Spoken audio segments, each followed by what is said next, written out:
Hello बच्चों, career platform आप सबका स्वागत करता हूं। मैं हूं विनोद और आज हम डिस्कस करेंगे केमिकल काइनेटिक्स के बारे में। और इसका हम पूरी तरह से प्रॉपर तरीके से हम बेसिक बताएंगे आपको।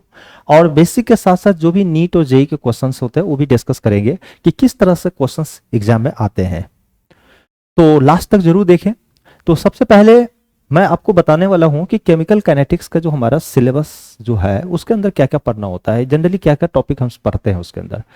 तो सबसे पहले मैं बताता हूं कि सबसे पहले पढ़ूंगा rate of reaction. Rate of reaction मतलब आरओआर पढ़ना होगा। उसके बाद हम पढ़ेंगे फैक्टर्स अफेक्टिंग आरओआर, यानी कौन कौन सा ऐसा फैक्टर है जो आरओआर को अफेक्ट कर रहा है। तो पहला है टेम्परेचर का फैक्टर। तो टेम्परेचर का फैक्टर से यहां से हम पढ़ेंगे, आपको हम पढ़ाएंगे आर्हेनियस इक्वेशन, ठीक है। उसके बाद कंसंट्रेशन का टर्म हो गया, जहां से हम फर्स्ट ऑर्डर, सेकेंड ऑर्डर, ठीक है, जीरो ऑर्डर, ये सब हम रिएक्शन पढ़ेंगे। उसके बाद रेट लॉ पढ़ेंगे, रेट लॉ क्या होता है, किस तरह से निकाले जाते हैं, ठीक है। उसके साथ मोलेकुलरिटी और ऑर्डर ऑफ रिएक्शन में, यानी इसमें कई बार पूछ देते हैं कि मोलेकुलरिटी और ऑर्डर ऑफ रिएक्शन में क्या डिफरेंस है, इनको भी जानना पड़ेगा। उसके बाद सूडो फर्स्ट ऑर्डर क्या है, क्या होता है। सूडो मतलब होता है झूठा, मतलब दिखने में लगेगा, ठीक है, फर्स्ट ऑर्डर की तरह, ठीक है, मतलब कुछ और लेकिन है वो फर्स्ट ऑर्डर, ठीक है। तो आरडीएस होता है, जैसे कई जब कोई भी कॉम्प्लेक्स कंपाउंड होता है तो कई स्टेज में रिएक्शन होती है। तो जो स्लोएस्ट स्टेज होगा ना वो हमारा आरडीएस होगा, रेट डिटरमिनेटिंग स्टेप। वो किस तरह से निकालते हैं, हाफ लाइफ क्या होता है, ठीक है, लाइफ टाइम ऑफ रिएक्शन क्या होता है, ठीक है।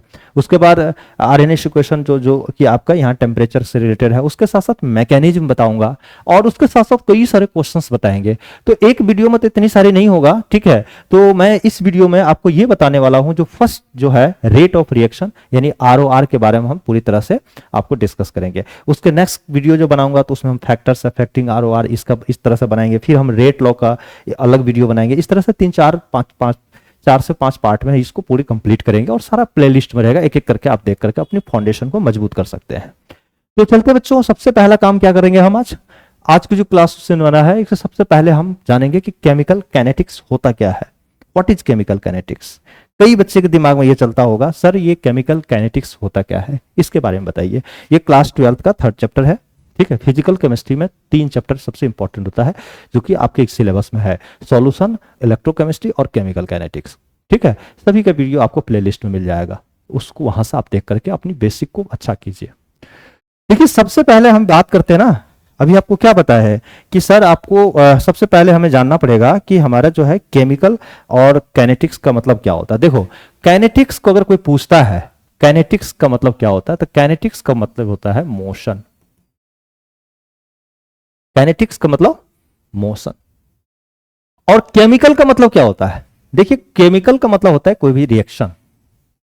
जब कोई भी रिएक्शन हो रहा है और रिएक्शन किस रेट से हो रहा है, किस स्पीड से हो रहा है, यही हमारा केमिकल काइनेटिक्स है। यानी स्पीड के बारे में बताना, ठीक है, जिसको हम बोलते हैं ना रेट ऑफ रिएक्शन, मतलब रेट किस रेट से हो रहा है, किस स्पीड से हो रहा है, उसकी वेलोसिटी क्या है। यानी केमिकल केमिस्ट्री के अगर हम बात करें तो इसको हम लिख सकते हैं कि केमिकल केमिस्ट्री के बारे में अगर हम बात करें तो हम लिख सकते हैं कि ब्रांच ऑफ फिजिकल केमिस्ट्री, लिखेंगे branch of physical chemistry, branch of physical chemistry which deals with ये फिजिकल केमिस्ट्री की एक ऐसी ब्रांच है जहां पे रेट ऑफ रिएक्शन के बारे में स्टडी करेंगे। which deals with first rate of reaction. Rate of reaction means ROR. Rate of reaction का मतलब होता है स्पीड ऑफ रिएक्शन, इसके बारे में स्टडी करेंगे। सेकेंड है कौन कौन सा फैक्टर्स हैं जो आरओआर को इंपैक्ट डालता है। तो factors affecting ROR, rate of reaction, इसके बारे में भी हम स्टडी करेंगे। और अगला पढ़ेंगे, ठीक है, इसका मैकेनिज्म कैसे होगा, किस तरह से वर्क करता है, इसका मैकेनिज्म क्या होगा, ठीक है, मैकेनिज्म इसका क्या होगा, किस तरह से वर्क करेगा, ठीक है। यानी और उसके यानी मैकेनिज्म साथ साथ हम उसके साथ साथ जो है ना रेट लॉ भी पढ़ेंगे। यानी हम इसका रेट लॉ यानी किस तरह से इसका हम लिखे जाते हैं इसका। तो ये सारे चीजें हम इस केमिकल काइनेटिक्स के अंदर पढ़ेंगे। समझ में आ गए बच्चे? तो आपको पता होना चाहिए कि सबसे इनिशियल स्टेज में हमें क्या क्या पढ़ना है, ROR पढ़ना है, ठीक है, ROR पढ़ना है, ठीक है। उसके बाद फैक्टर अफेक्टिंग ROR पढ़ना है, जिसमें टेम्परेचर के लिए RNS इक्वेशन और कंसंट्रेशन के लिए order of reaction, first order, second order, इस तरह। फिर रेट लॉ, मोलेकुलरिटी है, ऑर्डर है, ठीक है, मैकेनिज्म है, कई सारा चीजें हम डिस्कस करेंगे। तो चलते हैं, सबसे पहले हमें आगे बढ़ना है कि रेट ऑफ रिएक्शन होता क्या है। पहले ये देखिए, सबसे पहले तो देखिए, सबसे पहले रेट ऑफ रिएक्शन का मतलब होता है स्पीड आपका क्या है।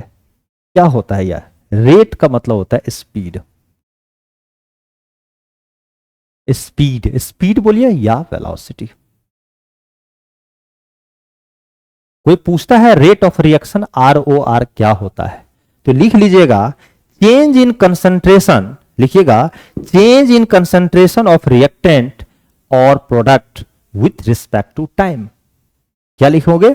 या आप लिखेंगे change in concentration of reactant या product with respect to time is called rate of reaction. ठीक है, किस वेलोसिटी से, किस स्पीड से कंसंट्रेशन चेंज हो रहा है। जैसे अगर हम बात करें ए है और ए से अगर हमारा बी बन रहा है, ठीक है, तो किस रेट से इसका कंसंट्रेशन क्या होगा, चेंज होगा। अगर कंसंट्रेशन ए का कुछ होगा तो ए से जब हम बी बनेगा तो ऑब्वियस है ए की कंसंट्रेशन घटेगी और बी का कंसंट्रेशन क्या होगा, बढ़ेगा। ठीक है, कंसंट्रेशन का मतलब होता है मोल पर लीटर, एक लीटर में पर कितनी मोल्स, ठीक है प्रेजेंट। तो ए का कंसंट्रेशन घटेगा, बी का कंसंट्रेशन बढ़ेगा। तो ए से बी बनने में किस रेट से, यानी टाइम के रिस्पेक्ट में किस रेट से वो कंसंट्रेशन आपका बढ़ रहा है या घट रहा है, ठीक है, इसी चीज को बोलते हैं रेट ऑफ रिएक्शन। आगे समय। तो अब देखो रेट ऑफ रिएक्शन अगर हम बात करें तो तीन तरह का हो सकता है। हम किसका रेट ऑफ रिएक्शन निकाल पाएंगे? देखो, जब बहुत फास्ट रिएक्शन होगा उसका ROR फाइंड आप नहीं कर पाएंगे। क्यों नहीं कर पाएंगे? क्योंकि वो इतनी फास्ट हो जाती है कि हम उसको टाइम को मेजर ही नहीं कर पाएंगे, मतलब किस रेट से हो रहा है। तो बहुत ज्यादा फास्ट रिएक्शन होगा ना, उसका हम ROR फाइंड आउट आसानी से नहीं कर सकते हैं। ठीक है, तो सबसे लिखिएगा, सबसे पहले हम किस, वेरी फास्ट रिएक्शन अगर होता है, very fast reaction, sorry very fast reaction, अगर हमारा रिएक्शन बहुत फास्ट है, ठीक है, बहुत फास्ट है, इसका मतलब कौन सा रिएक्शन होता है जो फास्ट होता है? आयनिक रिएक्शन जितने भी होते हैं ना वो काफी फास्ट होते हैं। जनरली आपका आयनिक रिएक्शन होगा या इलेक्ट्रोवायलेट वेल आयोनिक रिएक्शन, वो हमारा वो काफी फास्ट होता है। तो आयनिक रिएक्शन में जैसे आप अगर बात करें तो NaCl प्लस AgNO3 ले लो। सपोज करो मैं एक एग्जांपल लेता हूं, NaCl प्लस AgNO3, इसको अगर आप रिएक्शन कराते हो तो क्या बनेगा? AgNO3 के साथ रिएक्शन कराते हैं तो AgCl प्लस NaNO3 क्या बनाएगा? AgCl बनाएगा जो प्रेसिपिटेट फॉर्म में आएगा, प्लस NaNO3 आपको बनाएगा। ठीक है, ये प्रेसिपिटेट फॉर्म में जो है आपका नीचे आ जाएगा। अब पता क्या है, इस रिएक्शन को होने में ज्यादा समय नहीं लगता है। ये जो है अब बहुत कम टाइम है, 10⁻⁻⁶ सेकेंड में ये रिएक्शन हो जाएगी, कंप्लीट हो जाती है। अब बताओ इतने कम टाइम में रिएक्शन जब हो जाएगा तो आप क्या इसका किस रेट से हो रहा है वो मेजर ही नहीं कर पाएंगे। ठीक है, तो जब हम मेजर नहीं कर पाएंगे क्योंकि इतनी फास्ट होती है, जिधर NaCl Na जो है प्लस में टूटता है और इधर Cl माइनस, उतना ही फास्ट में Ag प्लस और NaNO3 माइनस टूटता है। ये टूटना, ये ब्रेक होना इतनी फास्ट होती है कि 10⁻⁻⁶ सेकेंड में आपका रिएक्शन हो जाता है। तो हम यहाँ पे ROR कांट भी फाइंड, और इतना कम सेकेंड में हम ROR फाइंड नहीं कर पा सकते। तो लिख लो ROR कांट भी डिटरमाइन। ठीक है, तो हम ROR of the very fast reaction can't be determine, हम डिटरमाइन नहीं कर पाते। किसका? बहुत फास्ट रिएक्शन का। तो हम किस रिएक्शन का फाइंड आउट करेंगे? अगर हमारा रिएक्शन वेरी स्लो होगा तो क्या होगा? वहां भी दिक्कत है। वहां क्या दिक्कत है? इतनी स्लो हो जाती है। अब देखो यहां पे, अगर हमारा रिएक्शन काफी स्लो हो गई, तो स्लो हो गई तो रिएक्शन होने में क्या होगा? साल लग जाएंगे, 1 साल। जैसे आयरन है तो आयरन में जंग लगता है, तो एक दिन में तो नहीं बनता है, लगता है। तो अब क्या किए, आयरन यहां रख दीजिए, अब वहां बैठे रहिए कि आराम से जो है सो उस पर जंग लग रहा है, आराम से रिएक्शन को, टाइम को मेजर करते रहिए किस रेट से हो रहा है। साल भर लग जाएंगे जंग लगने में, तो वहां भी हम फाइंड आउट नहीं कर सकते हैं। The rate of the rusting of iron लिख सकते हैं, टेक ईयर टू कंप्लीट। अगर हमारा, हमने क्या किया, वेरी स्लो लिया, very slow reaction. Very slow reaction का मतलब क्या हुआ? वैसा रिएक्शन जो बहुत धीरे धीरे हो, जैसे रस्टिंग, जैसे हम रस्टिंग ऑफ आयरन लेते हैं, ठीक है, क्या लेते हैं? रस्टिंग ऑफ आयरन, आयरन में जंगना, टेक अ टाइम ईयर, ठीक है, 1 साल आपको लग सकता है। Year, take a time year to complete, take a time, ये लिख सकते हैं ईयर टू कंप्लीट, सालों लग सकते हैं। तो अब यहां भी हम आर को मेजर नहीं कर सकते हैं, इसलिए rate of reaction is practically not determined. ठीक है, आप इसको लिख सकते हैं, hence hence rate of reaction are practically can not be determined for very slow reaction. जब बहुत स्लो होता है उस केस में हम इसको फाइंड आउट नहीं कर पाते। फिर तीसरी बात चीजें क्या हो गई? तीसरी हमारी हो गई, ठीक है। तीसरा अगर हम बात करें तो तीसरा हो जाता है हमारा कौन? ठीक है, जो मॉडरेट लेवल पर रिएक्शन होगा, उस मॉडरेट लेवल के रिएक्शन को हम मेजर कर सकते हैं। ठीक है, मॉडरेट लेवल में लिख लीजिए, मॉडरेट लेवल में मोलिकुलर रिएक्शन अगर हम बात करें तो लिख लीजिएगा मॉडरेट लेवल, मॉडरेट लेवल, ठीक है, रिएक्शन। अब मॉडरेट लेवल में जैसे N2 है प्लस H2 है तो क्या बनेगा? NH3 बनेगा। ठीक है, N2 प्लस NH3, तो N2 प्लस, इसको बैलेंस कर लीजिए, तो 3, तो 3 रोजा 6 हाइड्रोजन, तो इधर जो है नाइट्रोजन 2 है तो 2, 6 हाइड्रोजन। अब यहां क्या होता है, N के बीच जो बॉन्ड टूट रहा है हमारा, ठीक है, यहां पे जो है सो N और N के बीच जो बॉन्ड है, ठीक है, इधर जो है हमारा, ठीक है, हाइड्रोजन है ना, H के बीच का बॉन्ड होगा, तो यहाँ पे हाइड्रोजन हाइड्रोजन के बीच का बॉन्ड है। तो ये बॉन्ड जितनी तेजी से ब्रेक हो रहा है, ठीक है, वहां भी ब्रेक हो रहा है, उतनी तेजी से यहाँ पे क्या होगा कि हमारा जो है ये बन भी रहा है, अमोनिया बन रहा है। क्या बन रहा है? अमोनिया। सब समझ रहे हो, बॉन्ड का ब्रेक होना, ठीक है, और बॉन्ड का फॉर्म होना, समझ रहे बातों को?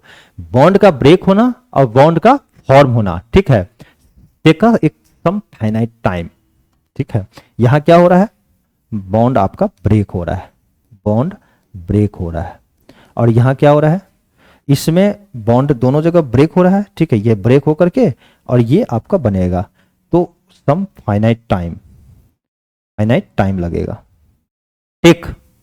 टेक सम फाइनाइट टाइम, यहां पर आप ऐसे लिख सकते हैं, यहां पर मैं लिख सकता हूं टेक सम फाइनाइट टाइम, कुछ तो टाइम लगेगा रिएक्शन होने में, और हम इसको आसानी से मेजर कर लेंगे। तो हम ROR किसका फाइंड आउट करेंगे? ठीक है, हम ROR determine, ROR can be determine easily, हम इजीली जो है डिटरमाइन कर सकते हैं किसका? मॉडरेट लेवल के जितने भी रिएक्शन होगा उस सभी का। समझ रहे बातों को? तो अब हम क्या करते हैं कि अब हम बात करते हैं आरओआर के बारे में, ठीक है। तो यहां तक समझ में आ गया, 3 टाइप्स का रिएक्शन होगा, या तो बहुत फास्ट होगा, वेरी फास्ट रिएक्शन, ठीक है, जिसको आयनिक या इलेक्ट्रोवायलेंट रिएक्शन होगा। दूसरी है वेरी स्लो, वहां भी है। ये दोनों को हम फाइंड आउट नहीं कर पाए, उसमें बहुत टाइम कम लगता है, इसमें टाइम बहुत ज्यादा लगता है, हम डिटरमाइन ही नहीं कर पाएंगे। हम मॉडरेट लेवल का आरओआर फाइंड आउट करेंगे। तो अब देखिए मैं बताता हूं, आरओआर जो फाइंड आउट करोगे तो उसका 2 तरह के आरओआर फाइंड आउट करोगे। एक तो होगा एवरेज आरओआर और एक होगा इंस्टेंटेनियस, ठीक है। इंस्टेंटेनियस एक पार्टिकुलर टाइम ऑफ इंस्टेंट, ठीक है। टाइप्स ऑफ आरओआर का हम बात करते हैं। 2 तरह का आरओआर फाइंड आउट करने का हमारे पास तरीके हैं। पहला क्या है, पहला हमारे पास है, ठीक है, आरओआर जो फाइंड आउट करोगे, एक करोगे एवरेज, एवरेज आरओआर, और दूसरा क्या होगा, इंस्टेंटेनियस आरओआर। इंस्टेंटेनियस आरओआर, देखो एवरेज और दोनों में डिफरेंस क्या है, ठीक है।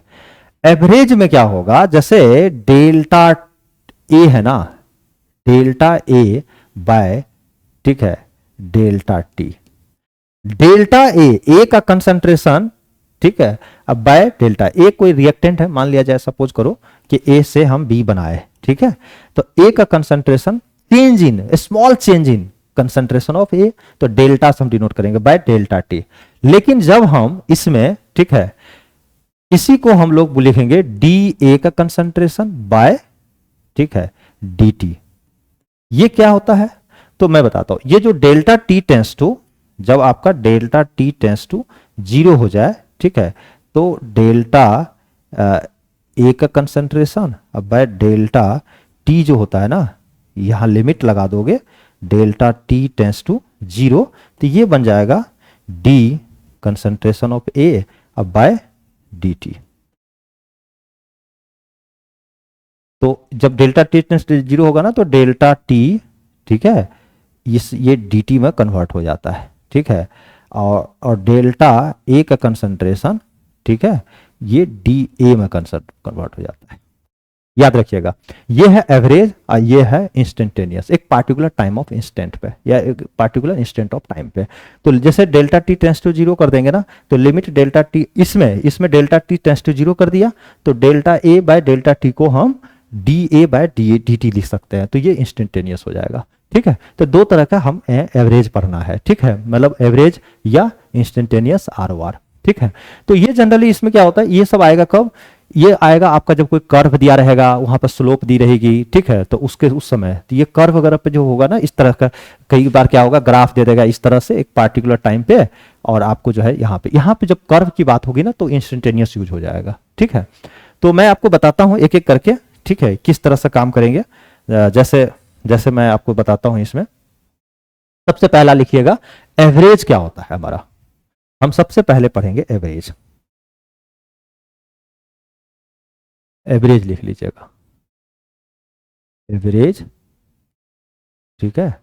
एवरेज आरओआर क्या होता है, इसको खूब अच्छे से समझेंगे पहले। एवरेज आरओआर क्या होता है, देखो सबसे पहले मैं एवरेज आरओआर बताता हूं ये क्या होता है। सबसे पहले लिखिएगा, जैसे 2a plus 3b is equal to 2c है, क्या है, 2a, मैं लिख रहा हूं,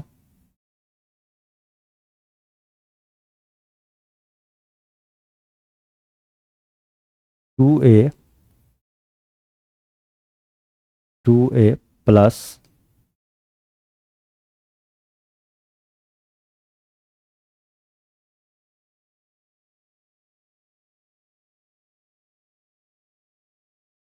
हाँ, हम अभी क्या पढ़ रहे हैं, एवरेज पढ़ रहे हैं ना, एवरेज आर ओ आर। तो लिखिएगा 2a प्लस 3b हमारा जो है 2c है। तो जब एवरेज आर ओ आर लिखोगे तो क्या करना, यहां लिखता हूं मैं एवरेज आर ओ आर, ठीक है। तो इसका लिखने का तरीका क्या है, अब मैं आपको बताता हूं। देखो कंसंट्रेशन ऑफ ए, ठीक है, तो बच्चों क्या करेंगे, जैसे मान लिया जाए एवरेज आर ओ आर आपका दिया हुआ है, जैसे 2a plus 3b is equal to, मतलब एक रिएक्शन है जो 4c आपका दिया हुआ है। इस रिएक्शन का एवरेज आर ओ आर कैसे लिखोगे उसका मैं तरीका बताता हूं। देखो ए के बगल में जो कॉफिशिएंट है ना, इसको बोलते हैं स्टोइकोमेट्रिक कॉफिशिएंट, ठीक है, स्टोइकोमेट्रिक कॉफिशिएंट बोलते हैं। बी के भी बगल में 3 कॉफिशिएंट है, ये इस कॉफिशिएंट से आपको क्या करना पड़ेगा, आपको डिवाइड करना पड़ेगा। तो जैसे देखो इधर वाला जो आपका हो गया ना, ये हो गया आपका रिएक्टेंट, क्या हो गया, इसको लिख लो, ये आपका रिएक्टेंट है, रिएक्टेंट। इधर वाला क्या हो गया आपका, प्रोडक्ट हो गया, ठीक है। तो मैं इसको कैसे लिखूंगा, एवरेज जब लिखूंगा ना, एवरेज आर ओ आर, तो सबसे पहले क्या करेंगे, ये हमेशा एवरेज आर ओ आर आप हमेशा पॉजिटिव मानना, ठीक है, ये पॉजिटिव लेकर के।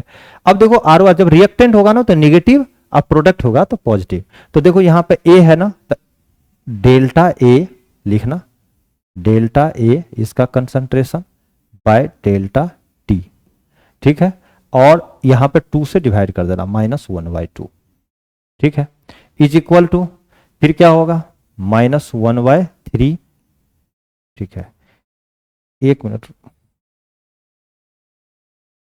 तो बच्चों क्या करेंगे, सबसे पहले जो ना कंसंट्रेशन ए का है, तो मैं लिखूंगा delta change in concentration of A by delta T, ठीक है, चेंज इन कंसंट्रेशन मतलब डेल्टा कंसंट्रेशन ए का बाय डेल्टा टी, और ये देखो जो कोफिशिएंट है ना ए का, उससे डिवाइड कर दो, तो 1/2 और माइनस लगा देना। माइनस इसलिए दिया है कि ये जो है आपका रिएक्टेंट का है, रिएक्टेंट में माइनस और प्रोडक्ट में पॉजिटिव, इज इक्वल टू, फिर देखो बी है तो यहां पर डेल्टा बी, तो डेल्टा कंसंट्रेशन ऑफ बी का अब बाय डेल्टा टी लिखूंगा, और 3 है ना कोफिशिएंट, तो 3 से डिवाइड कर दो, तो -1/3, क्योंकि रिएक्टेंट है इसलिए माइनस दिया। फिर प्रोडक्ट जो है ना पॉजिटिव में हो जाएगा, फिर क्या लिखोगे, 1/4 पॉजिटिव में आ जाएगा, ठीक है, और चेंज इन कंसंट्रेशन ऑफ सी अब बाय डेल्टा टी, ये आ जाएगा आपका। ये जो है इस तरह से हम एवरेज रेट लिखेंगे, इसका एवरेज रेट। अगर हम बात करें दूसरा, अगर हम कोई दे, ठीक है, सेकेंड दे दे हम आपको, ठीक है, सेकेंड में आप लिख सकते हैं 3x प्लस वाई, लिखिएगा 3x प्लस वाई, आपका हम एक प्रोडक्ट जो है आपका मिल रहा है 2z, 2z। तो कैसे बनाओगे इसका आर ओ आर कैसे निकालोगे, तो मैं आर ओ आर निकालने का तरीका बताता हूं। सबसे पहले क्या करोगे, average, average R O R is equal to X है ना, तो मैंने लिखूंगा -1/3, ठीक है, delta concentration of X by delta T is equal to, फिर वाई का -1/3, ठीक है, concentration of Y delta by delta T is equal to, फिर क्या होगा, जेड का है तो जेड का पॉजिटिव, ठीक है, पॉजिटिव 2, 1/2 डेल्टा, ठीक है, जेड अब बाय डेल्टा टी, यही हो गया average R O R. Reactant का हमेशा निगेटिव और प्रोडक्ट का हमेशा पॉजिटिव, और जो कोफिशिएंट होगा उससे डिवाइड हो जाएगा सब में, ठीक है। इस तरह से आर ओ आर हमने लिखा। तो अब देखो जो प्रोडक्ट हमारा जो बन रहा है, ठीक है, ये क्या हो रहा है, रिएक्टेंट हमारा धीरे धीरे एक समय आएगा जो डिसअपियर हो जाएगा और प्रोडक्ट हमारा सारा अपियर होगा, भले हमें प्रोडक्ट दिखाएगा। ये सब धीरे धीरे क्या होगा, ये सब कंसंट्रेशन घटते जा रहा है, प्रोडक्ट का बनते जा रहा है, एक समय ऐसा आएगा कि ये सारे हमारे कन्वर्ट होकर किस में चले जाएंगे, प्रोडक्ट में, ठीक है, और ये अपियर होगा और ये डिसअपियर होगा। तो अगर हम पूछता है आपके एग्जाम में कि बताओ rate of appearance of Z पूछे, तो आप क्या करना, यहाँ पर कोई पूछता है rate of appearance, rate of appearance of Z, Z का अपियर क्या किस रेट से होगा, तो आप बस ये डेल्टा आप लिखना, डेल्टा जेड का कंसंट्रेशन अब बाय डेल्टा टी, और इसका मॉडुलस लगा देना, ठीक है, पॉजिटिव होगा, यानी रेट ऑफ अपियरेंस इसको हम लोग, ठीक है, यानी रेट ऑफ अपियरेंस किसका, प्रोडक्ट का, इसीलिए हम इसको आर ओ ए भी बोलते हैं, ठीक है। अब यहां देखो रेट ऑफ डिसअपियरेंस में 2 है, तो अगर हम पूछे कि ये बताओ जो जो rate of disappearance disappearance of क्या, अगर हम x पूछेगा तो आपको कुछ नहीं करना है, delta x by delta T और मोड लगा देना, डेल्टा x, ठीक है, अब बाय डेल्टा टी, इसका मोड लगा देना। अगर आपसे पूछे rate of disappearance of y तो यहां पे लिख देना R O D of y, तो क्या करना, डेल्टा y का कंसंट्रेशन अब बाय डेल्टा टी, फिर मोड लगा देना। ठीक है, तो इस तरह से हम जो है आर ओ आर हम फाइंड आउट करते हैं कि समझ बातों को, एवरेज आर ओ आर लिखने का तरीका है। अब हम बात करते हैं इसका यूनिट कैसे निकालोगे। ठीक है, तो यूनिट निकालने का आपको तरीका बताते हैं। अब बच्चों हम लोग करेंगे ना यूनिट ऑफ, ये ना दे करके यहां पे यूनिट ऑफ आर लिखिए, unit of R O are.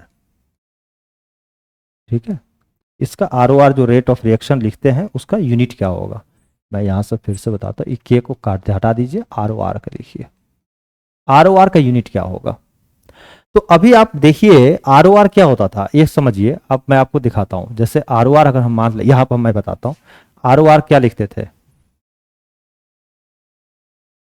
Sorry यहां पे क्या प्रॉब्लम, जैसे हमने लिखा R O R, R O R is equal to क्या होता था, डेल्टा ए का कंसंट्रेशन अब बाय डेल्टा टी।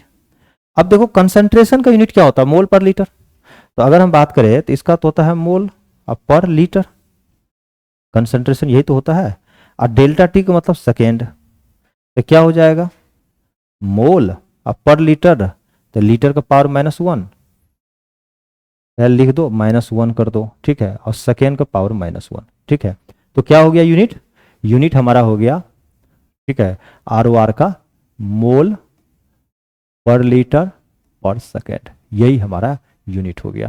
तो यूनिट ऑफ ऐसा है। ठीक है, ये तो इस तरह से नॉर्मल हो गया। अगर वही गैसियस फॉर्म में होगा ना तो आप यूनिट लिख देना एटीएम पर सेकेंड, एटमॉस्फेरिक प्रेशर यूज होगा, पार्शियल प्रेशर, तो यहां पे लिख देना एटीएम, ठीक है, अब पर सेकेंड। ठीक है, तो ये हो गया इन गैसियस फॉर्म में, गैसियस फॉर्म। तो गैसियस फॉर्म में पार्शियल प्रेशर यूज होता है ना, तो पार्शियल प्रेशर पर सेकेंड, तो इस तरह से आपको यूज करना है। ठीक है, चलो अब एक क्वेश्चंस करके मैं दिखाता हूं। ठीक है, अब ये क्वेश्चंस क्या है आपके बारे में समझिए। अब बच्चों देखो एक क्वेश्चंस है एवरेज आर ओ आर पे। अब देखिए यहां क्या कर रहा है, NH3 + 5O2 आपको क्या बन रहा है 4NO + 6H2O, right average rate of reaction आपको लिखना है। तो आपको हम बताए थे ना कि रिएक्टेंट जितने भी होगा वो निगेटिव होगा और प्रोडक्ट हमेशा पॉजिटिव होगा। ठीक है, जो कोफिशिएंट होगा उस सबके डिवाइड कर देना। ठीक है, और इसको आर एवरेज लिख सकते हैं, तो मैं लिखता हूं एवरेज, ठीक है, AVG average R O R is equal to, ठीक है, मैं यहां पर क्या लिखूंगा माइनस, देखो यहां नहीं है कोफिशिएंट तो 1 है, तो 1/1 डेल्टा, ठीक है, NH3 इसकी concentration by delta T is equal to, यहां पर देखो क्या है -1/5 डेल्टा O2 इसकी concentration by delta T is equal to, अब देखो यहां पे प्लस हो जाएगा प्रोडक्ट का, तो 1/4, ठीक है, डेल्टा NO इसका concentration by delta T is equal two plus 1/6, ठीक है, डेल्टा H2O इसका कंसंट्रेशन अब बाय डेल्टा टी। ये हमारा हो गया, ठीक है, एवरेज रेट ऑफ रिएक्शन। ठीक है, अगर कोई पूछता है कि बताओ जी हमारा rate of appearance, rate of disappearance बताओ, ठीक है, तो मैं यहां से लिख सकता हूं rate of appearance, rate of ROA of NO, NO का क्या हो, NO और H2O का अपीयरेंस होगा और ये दोनों का डिसअपीयर।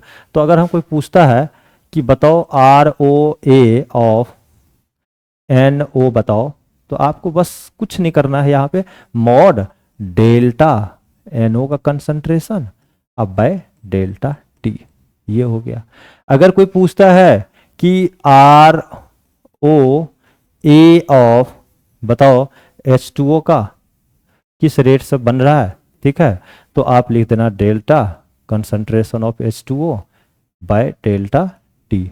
ठीक है, ये हो गया, मॉड लगा दिया। अगर कोई पूछता है कि आप बताओ जी ROD rate of disappearance of O, ठीक है, ऑफ NH3, तो आप क्या लिखोगे, डिसअपियर में डेल्टा NH3 का कंसंट्रेशन, ठीक है, अब बाय डेल्टा टी इसका मॉड। इसी तरह से O2 का बोलेगा तो O2 का लगाकर मॉड लगा देगा, ठीक है।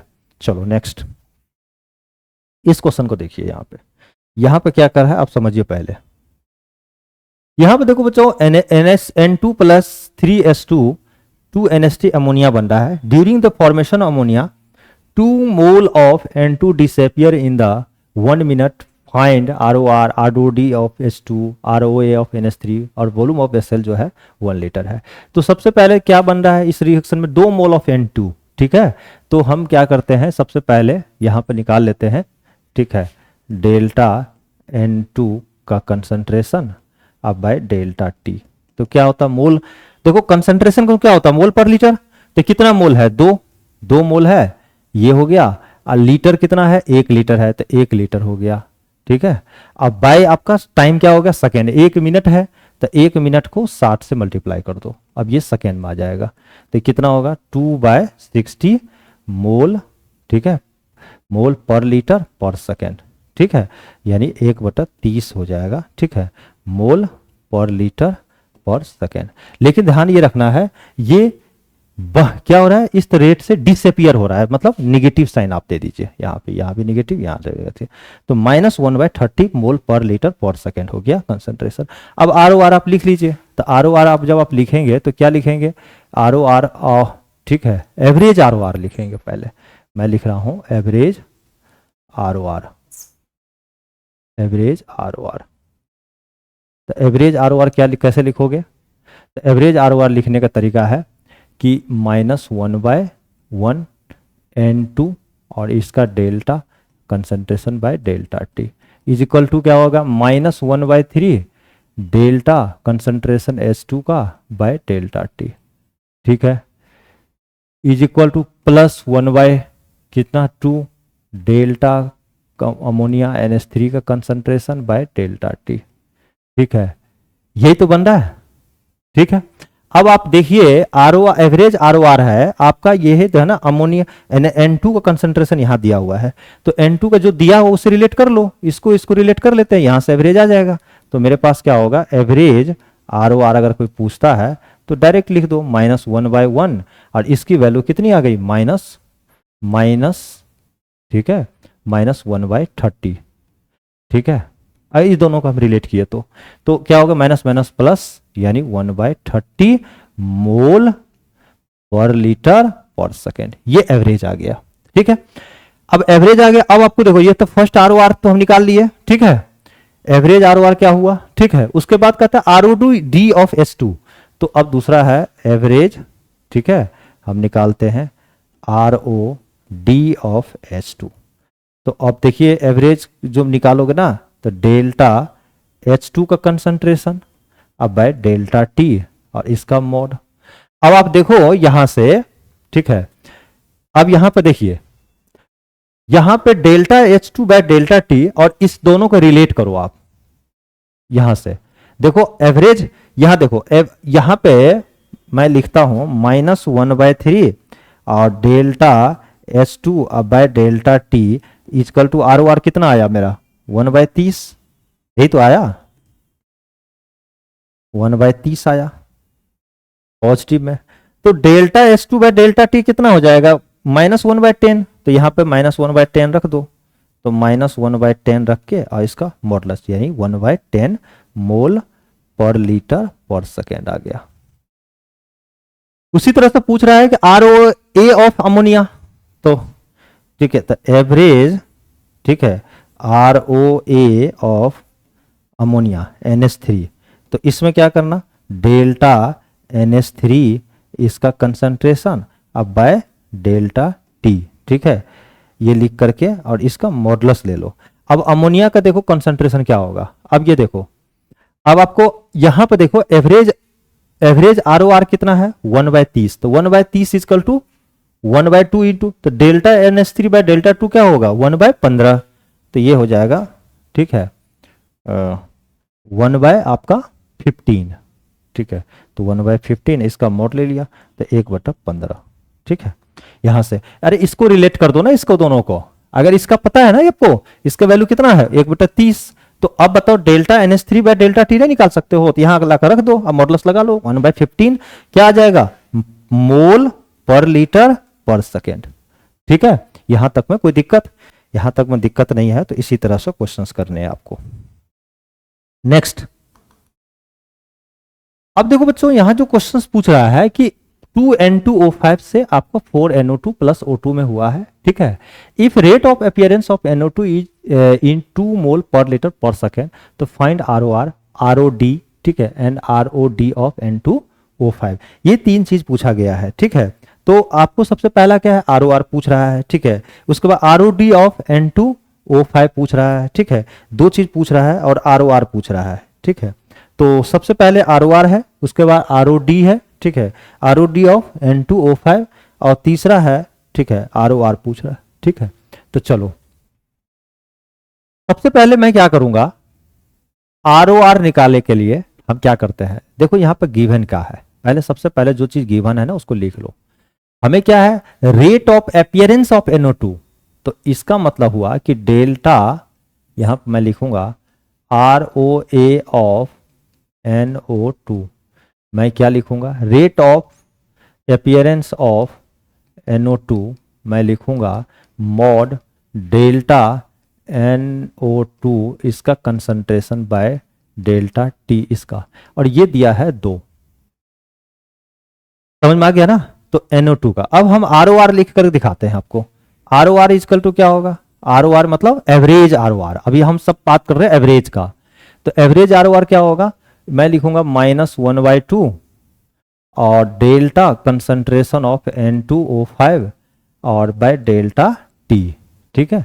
और ये लिखूंगा इज इक्वल टू, ठीक है, क्या होगा, इज इक्वल टू हमारा प्लस, ठीक है, 1/4,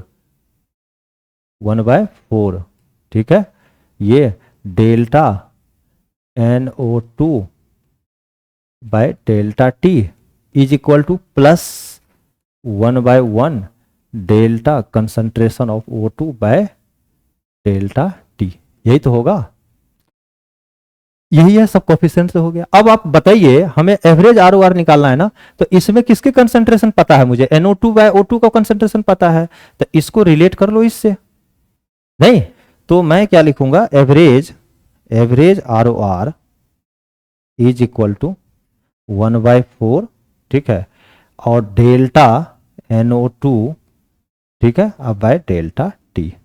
अब देखो इसका कंसंट्रेशन तो 2 दिया हुआ है, तो आप 2 पुट कर दो, तो क्या होगा आपका 1/4 इंटू 2, तो कितना हो गया 1/4 इंटू 1/4 इंटू 2 इक्वल टू 1/2, यही तो होगा।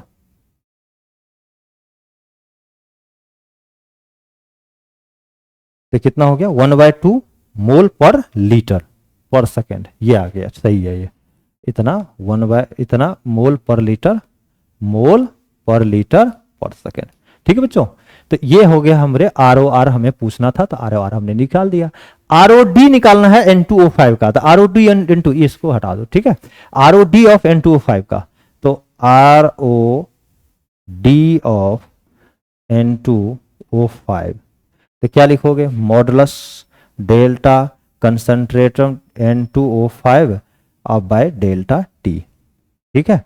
अब बताओ ROD ऑफ, ठीक है, यही तो होता है, और N2O5 का कंसंट्रेशन क्या है, N2O5 का कंसंट्रेशन देखो तो N2O5 by delta T equal to इतना का वैल्यू 1/2 आया, ठीक है, तो ये 1/2 -1/2 प्लस 1/2 कैंसिल हो गया, यानी इतना इक्वल टू -1 आ जाएगा, तो यहां से रख लोगे -1, कैसे मैं बताता हूं।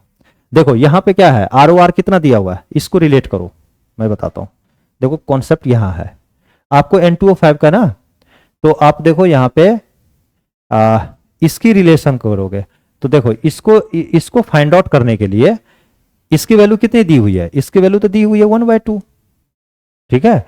तो अब बताओ, तो यहां पर मैं लिख सकता हूं ना कि डेल्टा N2O5 इसका कंसंट्रेशन अब बाय 2 माइनस में इक्वल टू 1/2, तो 2 कैंसिल हो गया, तो डेल्टा, ठीक है, N2O5 इसका कंसंट्रेशन इक्वल टू -1, तो इसका कंसंट्रेशन -1, ठीक है। और बाय डेल्टा टी, तो बाय डेल्टा टी, तो इसका कंसंट्रेशन -1 पता है, तो -1 ये मॉड है, ठीक है, ये मॉड है, तो -1 का मॉड ले लोगे तो +1 आ जाएगा, यहां से +1 आ जाएगा। ये क्या आ जाएगा, मोल पर लीटर पर सेकेंड। इस तरह से क्वेश्चंस करेंगे। अब बच्चों यहां से बाद ना आपका क्या है, अब एवरेज का लगभग कॉन्सेप्ट कंप्लीट हो गया। अब हम बात करते हैं इंस्टेंटेनियस का। इंस्टेंटेनियस क्या होता है, हम आपको बताए थे एक पार्टिकुलर टाइम पे जो है ना, एक पार्टिकुलर इंस्टेंट ऑफ टाइम पे अगर हम बात करें तो हमारा इंस्टेंटेनियस कहलाता है। जैसे अगर हम बात करें इस तरह से कर्व है, तो एक particular time instant of time की अगर हम बात करें, ठीक है, तो ये क्या होगा कि अगर आपका डेल्टा टी टेंस टू 0 होगा, ठीक है, तो limit delta T tends to 0 और डेल्टा ए का कंसंट्रेशन बाय डेल्टा टी, ये हो जाएगा D A by D T, ठीक है। यही है हमारा इंस्टेंटेनियस। तो इंस्टेंटेनियस का मतलब हो गया, हमने लिख दिया एक पार्टिकुलर टाइम ऑफ इंस्टेंट, यानी डेल्टा टी टेंस टू अगर 0 होगा तो डेल्टा ए आपका क्या होगा, डी ए हो जाएगा, ठीक है। तो मैं लिखूंगा कि डी कंसंट्रेशन ऑफ ए, कोई भी ए रिएक्टेंट है, कंसंट्रेशन ऑफ ए कोई भी रिएक्टेंट है by delta T, limit delta T tends to 0, तो ये D A by D T आपका हो जाएगा, ठीक है। तो इस पे भी क्वेश्चंस, इसमें भी वही है तरीका है, जैसे अगर 2a + 3b = 4c, अगर हम दे 2a + 3b = 4c, तो उसमें यहीं पर इसी तरह से आप लिखना, यहाँ भी, यहाँ पर लिखना क्या लिखोगे, -ROR, यहाँ पर लिखना इंस्टेंटेनियस, ठीक है, ROR, तो लिखोगे -1/2, यहाँ डेल्टा ना लिख करके डी ए लिखना, D A by D T is equal to -1/3 D concentration of B by D T, ठीक है, इसके इजकल टू, ठीक, +1/4, ठीक है, D C by D T. इस तरह से लिखा जाता है इंस्टेंटेनियस एवरेज ROR, ठीक है। अब हम इसके बाद ना, ये इंस्टेंटेनियस एक पार्टिकुलर टाइम ऑफ इंस्टेंट पर हो गया, ठीक है, समझ रहे बात, small change in temperature time, small change in concentration, ठीक है। अब हम बात करते हैं ग्राफिकल रिप्रेजेंटेशन क्या होता है। बच्चों देखो, ग्राफिकल रिप्रेजेंटेशन भी समझना बहुत जरूरी है। अब हेडिंग दीजिएगा ग्राफिकल रिप्रेजेंटेशन, लिखिएगा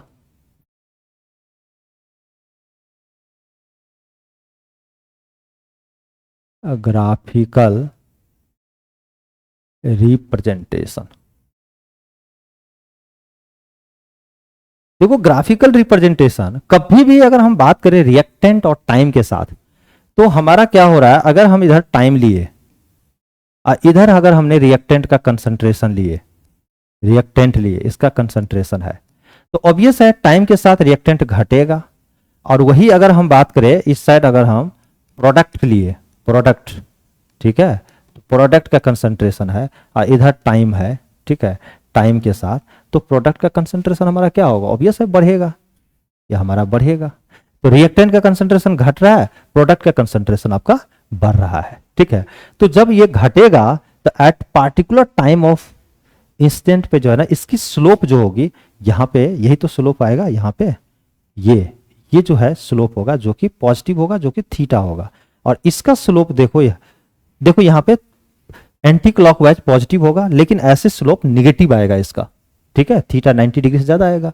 तो यहाँ पे जो स्लोप निकालोगे ना, यहाँ पे जो स्लोप आएगा आपको, वो स्लोप आएगा tan थीटा, कितना, tan थीटा, ठीक है। मतलब स्लोप जो है आप लिखोगे slope equal to tan theta, ठीक है। यहां पे क्या होगा, यहां पे देखो इस पार्टिकुलर इंस्टेंट ऑफ टाइम पे अगर देखें तो ये हमारा टेंजेंट होगा, जो कि स्लोप एंटी क्लॉकवाइज में ये होगा थीटा, तो यहां जो स्लोप होगा, ठीक है, वो होगा हमारा tan थीटा। और टेन थीटा, और यहाँ हमेशा पॉजिटिव निकलेगा, यहाँ जो स्लोप आएगा वो पॉजिटिव आएगा, और यहाँ जो स्लोप आएगा आपका हमेशा यहाँ नेगेटिव आएगा। तो इस तरह से हमें, और ये जो है ना कंसंट्रेशन ऑफ प्रोडक्ट है, तो आप इसको स्लोप को ऐसे भी लिख सकते हैं, इस स्लोप को कंसंट्रेशन ऑफ प्रोडक्ट। अगर हम प्रोडक्ट को अगर कुछ लिख दे, ठीक है, प्रोडक्ट को अगर हम सी बोले, ए से अगर हम सी पे बना रहे हैं, सपोज करो ए से हमने सी बनाया, तो ये तो सी हो गया और ये ए हो गया, ठीक है। तो हम यहाँ पर डी कंसंट्रेशन सी का अब बाय डी टी निकालेंगे। यहाँ पर क्या होगा स्लोप, यहाँ पर होगा D A by D T. तो मतलब D A by D T is equal to slope या टेन थीटा, तो थीटा दिया रहेगा तो थीटा से निकाल लेना, और नहीं थीटा दिया रहेगा तो D A by D T से निकाल लेना, ठीक है। यहाँ D C by D T करके आपका स्लोप मिल जाएगा, ठीक है। मैं एक क्वेश्चन करके बताता हूं, उसके बाद आपको पूरा कंसेप्ट क्लियर हो जाएगा। बच्चों यहां पे क्या करा है कि एक क्वेश्चन दिया हुआ है कि N2 + 3H2 आपको 2NH3 यानी अमोनिया बन रहा है। ये ग्राफ दिया हुआ है आपका, ये कंसंट्रेशन वर्सेस टाइम का ग्राफ है। इस ग्राफ में दिया हुआ है कि एक particular time of instant 2 second पे आपका कंसंट्रेशन ऑफ H2 10 है और 4 सेकेंड पे कंसंट्रेशन आपका क्या है 6 है। तो कहता है कि फाइंड ROR। तो पहले ROR कैसे निकालोगे, तो मैं यहाँ पे ROR निकाल, अगर हम इसको सॉल्व करें ना, तो ROR निकालने का तरीका ROR, ठीक है। तो यहाँ पे ROR देखो कर्व की बात है ना, तो हमेशा ध्यान रखिएगा इंस्टेंटेनियस निकलेगा, तो इंस्टेंटेनियस निकलेगा, तो यहाँ हम लिख सकते हैं आपको ROR कैसा, इंस्टेंटेनियस।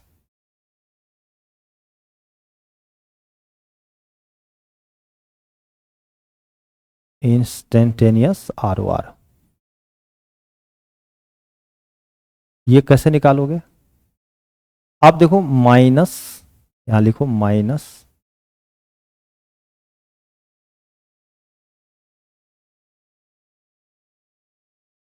-1 इंस्टेंटेनियस, मतलब माइनस, सॉरी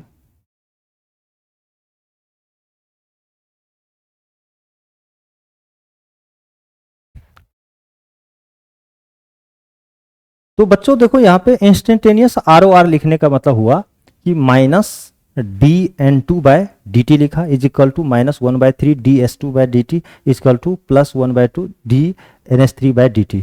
अब हमें क्या है कि यहाँ पर देखो H2 का कंसंट्रेशन आपको यहाँ से निकाल सकते हैं, तो यहाँ पर क्या होगा, स्लोप निकाल लो पहले। तो स्लोप क्या होगा, स्लोप होगा y2 - y1/x2 - x1।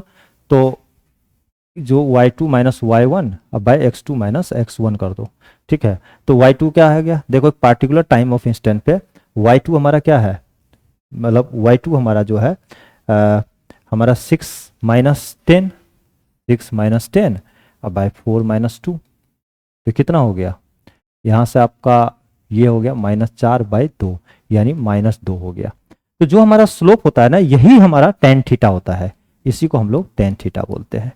तो स्लोप निकल गया, इसका मतलब tan थीटा, और tan थीटा का मतलब क्या हो गया, tan थीटा का मतलब हो गया कि DH2, देखो यही tan थीटा होता है, और इसी स्लोप को बोलते हैं DH2 बाय dt।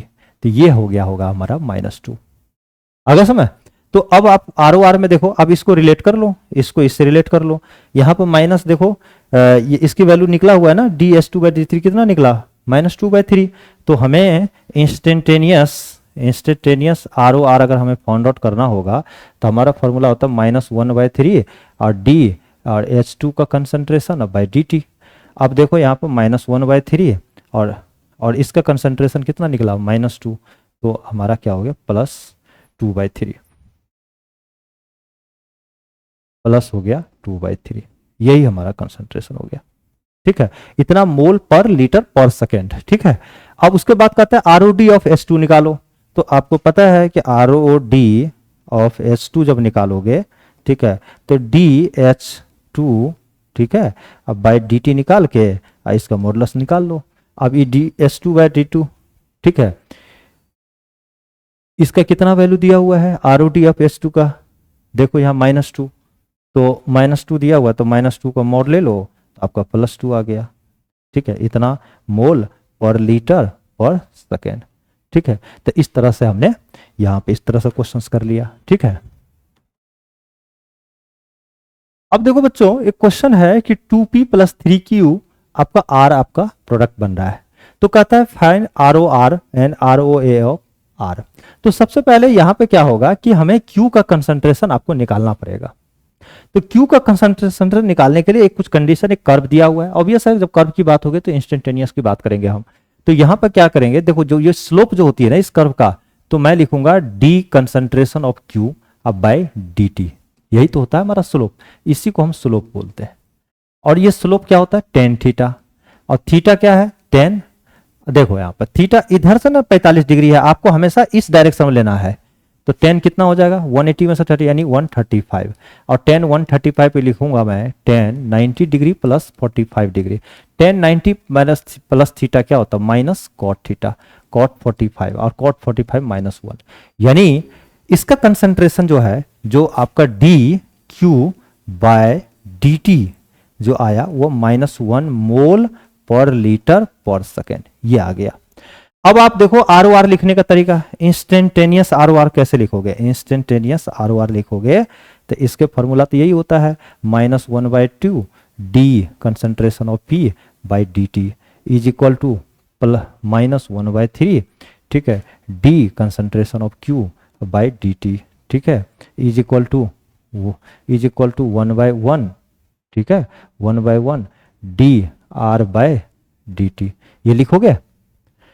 अब आप देखिए ROR निकालने के लिए आपका कंसंट्रेशन Q का दिया हुआ है -1, तो इसको रिलेट कर लीजिए इसको इससे, तो क्या होगा, इंस्टेंटेनियस अगर हम बात करें ROR तो ये क्या होता है -1/3, और इसका कंसंट्रेशन देखो क्या है -1, तो -1 दिया हुआ है, तो यानी +1/3 मोल पर लीटर पर सेकेंड।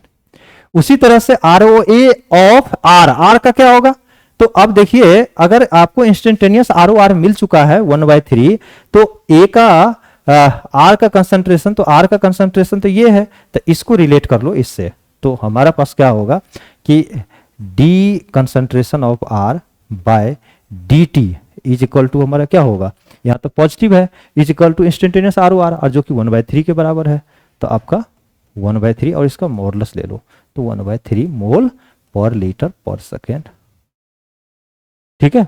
इस तरह से क्वेश्चन हमारा जो है 1/3 हो गया।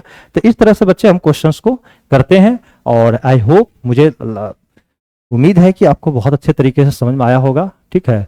इस तरह से सारे क्वेश्चंस किए हैं, और अब जो नेक्स्ट क्लास में होगा, ठीक है, जो कौन कौन से फैक्टर्स है जो इसको इम्पैक्ट दे रहा है रेट ऑफ रिएक्शन को, ROR को, उस पर वर्क करेंगे, ठीक है। तो इस तरह से क्वेश्चंस को प्रैक्टिस कीजिए। जो भी स्टूडेंट को ऑफलाइन हमारी ब्रांचेज में आकर क्लासेस लेना चाहते हैं, नीट का हो, जेई का हो, 11th-12th का, तो इस नंबर पे कॉल करके आप हमसे क्लासेस के लिए बारे में जानकारी ले सकते हैं, मैं ही कॉल रिसीव करूंगा, ठीक है।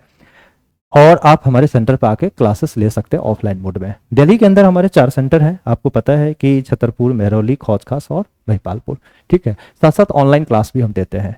तो thank you, wish you all the best, career platform.